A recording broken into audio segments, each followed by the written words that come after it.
everyone, Dr. Josh Jagoda here, and today we're back with another common foam rolling mistake. If you're new to foam rolling, well, this is a way to do self-myofascial release or self-care. It's a great way to roll out some trigger points, some tight points, and restore mobility back to yourself, okay? One of the most common mistakes I see in people who foam roll is, one, they do not allow their inflammation to calm down.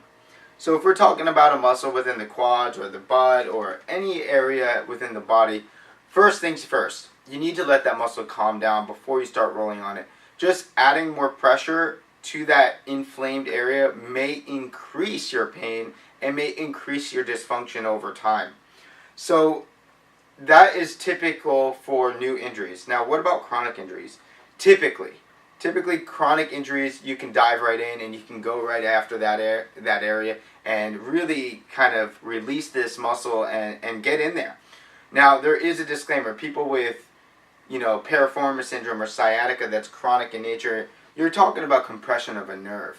And the compression of the nerve can occur within the muscle or right, within the bone. So if you're adding your own weight, such as like this, onto that nerve, and you're compressing that nerve between the foam roller and your muscles, then you're probably going to increase that inflammation. So how do you get around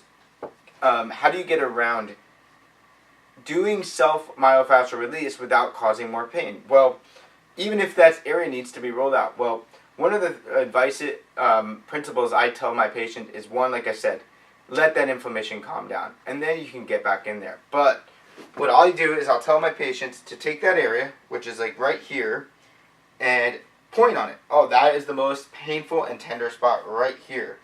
And take that, draw a dot on it, not literally, but draw a dot on it, take a mental note, and roll everything around it. So you can do the IT band, you can do the quads, maybe do some myofascial release within the hip flexors, the hamstrings, the hamstring attachments, maybe the lower part or the upper part of the glutes, maybe part of the QL and areas like that, maybe the inside. But what I'm saying is, take that area of injury that's newly injured or chronically injured and very, very tender, even if it's, like I said, a chronic injury, take that area and roll everywhere around it.